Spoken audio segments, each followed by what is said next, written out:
Today I'm meeting with Dr. Kristy Farnsworth, and I'm very happy to be meeting with her today because this is an interview on a subject that I've wanted to cover for a very long time. So before we talk about that, thank you very much. You're welcome. But she is a vocational expert. And that's the kind of person that you would hire when there might be a dispute over one's ability and capacity for earning an income. So, as I do with most people, before we go any further, would you please give them your contact information for anyone that might say, this is exactly the kind of person I was looking for to help me with my case? Of course. I can be reached by phone, and the telephone number is 801-572-5633. So tell us a little bit about what you're called in to do. Give us the kind of scenarios that come up. Yes. So most frequently, I'm asked to evaluate an individual when there's an issue of a person's capacity to earn income, particularly when there's an alimony issue in a family law matter. So I am contacted to meet with an individual and get some basic information about them. That would also come up with child support as well, right? So even if you're not dealing with alimony, depending upon one's ability to earn an income will have an impact on the amount of child support one pays or receives. Yes, of course, and then that really is comes right down to earning capacity. How much can an individual earn if they should so choose to go to work? So I think what we're talking about here is somebody says, I shouldn't have to pay this much alimony or child support and alimony. My ex, the one who's going to be receiving the money, whether that be the ex-wife, the ex-husband, is capable of doing a lot more, and I'm being asked to carry too great a burden. Correct. So then I say, but how can I prove this? Because I don't want it to come down to my word against his or hers. That's where you come in. Correct. So then I decide, okay, I'm going to have somebody who can be this specialist, this expert. Let's talk about what it is that makes you a specialist, what makes you an expert, and then let's talk about what the process is. Sure. When you go to do those assessments or those evaluations. Sure. So I've been a vocational specialist for more than 30 years, and I've worked with a variety of people to help them find employment. I've worked with teenagers who don't have any idea about what they want to do when they grow up.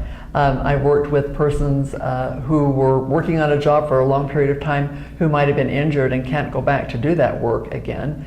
And I've also helped people who were in a career and wanted to make a change. And so I've done a lot of vocational So you're counseling. not just someone that handles child support and alimony cases. No.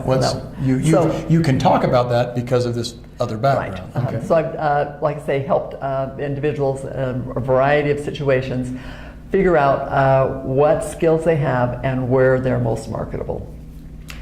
And so now I've come to you saying, I need to, and let's assume for the sake of this conversation that I really am totally sincere, which doesn't happen very often, right? Usually it's like, I want to pay as little as possible, right. So I want to find someone that will say, my ex can make as much money as possible.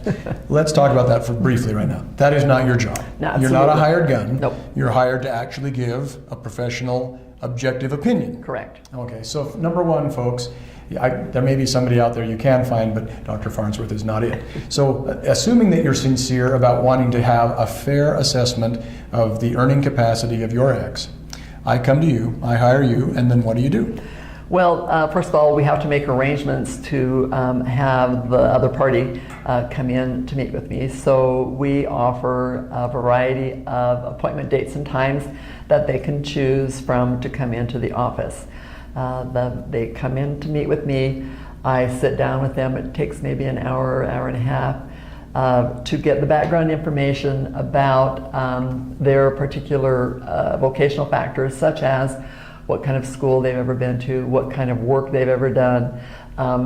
I also take a look at what plans they might have for the future, if they've been looking for work. I kind of discuss their particular situation as it relates specifically to work and work activities.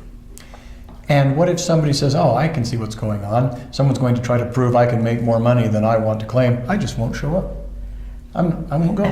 Well, that has happened where an appointment has been scheduled and the person doesn't show up.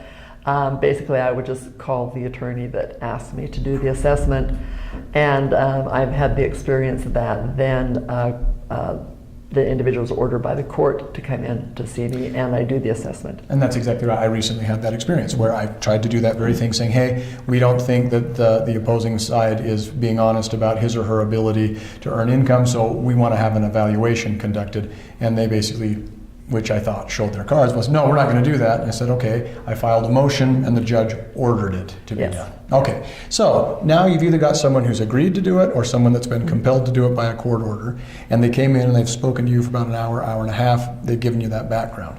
Now are you ready to make your report? Well, I have to do a lot of research. Basically, based on the information that the individual provided me, I identify what skills that they have, and I try to match those skills with jobs that exist in their local labor market.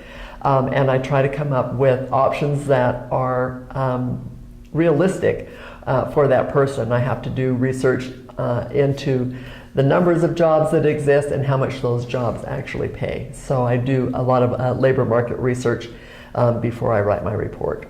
Where do you look? I mean, so let's assume you've got somebody who's been out of the workforce because it's a stay-at-home parent, typically a stay-at-home mom, at least in 2017 when this is being made. Women are still the majority of the stay-at-home parents. So, but you've got someone who's a stay-at-home mom, somebody who maybe didn't go to college or didn't finish college when she started to have her children. And so this marriage has been 10, 12, 17 years or more. So you've talked to her, you've gotten some background. And let's assume that she lives in the Salt Lake Valley. Tell me a little bit about she's able-bodied, she's not disabled in any way. She's not that old or anything like that. Let's assume that she's, what would you say? What would be a good number? You do this more than I do. A number of age, you mean? Kind of just for this hypothetical we're talking about. 40, okay. 40 years old, 45. 40, 45 years old. All right, so, and we're in Salt Lake Valley. This is not somebody that has really had any specific work background, doesn't have a commercial driver's license, doesn't have any certifications. Right. What would you look at? Well, I would look at the types of jobs that wouldn't require any specific experience or education. And there are a lot of jobs locally that an individual would be able to consider. For instance, customer service representative is a really hot job that we have lots of openings, and people typically can get those jobs pretty quickly. There are other kinds of jobs that, for instance, receptionist, information clerk, there are just really a lot of different jobs available. And so do you tend to focus on that where there isn't, when there's a long gap in employment and there's not a lot of skills, or at least the person that doesn't tell you, oh yeah, I'm actually a concert pianist, but I've been out of that for a while to raise my kids. If they haven't told you about any specific skills or certifications or anything they have, you just say, okay, well then I'm looking for something that anybody with a high school diploma and who has decent health can do. Right, yes, and I also have to look at the availability of jobs because I want to identify options that are realistic, and so there have to be a number of openings that occur frequently that would kind of make sure that that person could actually get that job. Not only is this person capable of doing this job, but this job is capable of being obtained. Correct, yes. Okay. So then after that's done, do you make a report? Yes, then I try to identify at least 4 vocational options that would be available to that person based on the particular circumstances of that individual. And then I provide a written report, and I provide all the documentation that relates to my opinions that I spell out in the report. Okay, and I'm going to jump ahead. So what does that cost me? So I charge a flat fee. The fee is $1,800. I ask for $900 when I'm retained, and then $900 when the report is finished. Well, then why can't I just do this myself by going online to salary.com and just kind of monitoring the want ads in the, for the valley, jobs within a 20-mile radius of my ex's house, and save myself $1,800. Why should I can go to the Department of Workforce Services and I can look up what the salaries and the pay rates are. Why couldn't I do this myself? Well, you probably could do it, but I don't know how much weight that would carry with a judge if you're trying to convince him to get your point of view. And of course, that was a setup question because she's absolutely right. If you are the one that's trying to say, I shouldn't have to pay this much money, and then you say, now look at my evidence, number one, your credibility is already going to be called into question because it's self-serving. Another thing that you need to be aware of, folks, is that you're not an expert. And just because you go online, that doesn't mean that that has any weight to it. First of all, you'd have to bring in the people from salary.com. You can't just go there and say, this is what they say, that's hearsay. And you could also not only get legitimate stuff online, but they could also just fake it. They could make up a fake report, they could make up a fake website, they could make up a fake person. So the reason that you have to have somebody like Dr. Farnsworth is because she can come in and say, I really do have a degree. I really do have this resume. I really have written this. I really have done this. So therefore, I'm someone you can rely upon. I'm someone that is an expert in this subject. So let me give you my expert opinion. It would be nice if you didn't have to spend extra money, but this is one where there's really no other option. Right, and you save money in the long run, I think. Exactly. The other thing is there is a lot of information on the internet. I'm not kidding. I've seen it from A to Z, and a lot of it is just not true. And so you really have to know the basis for the data, and that's something that I have training in and that I understand, and I've researched a lot of the information that's available out there, and I know which ones are reliable and those that are accepted as a reliable source by the courts. Right. In fact, you also not only know what's reliable, but you have access to things that most people wouldn't even think of. Correct.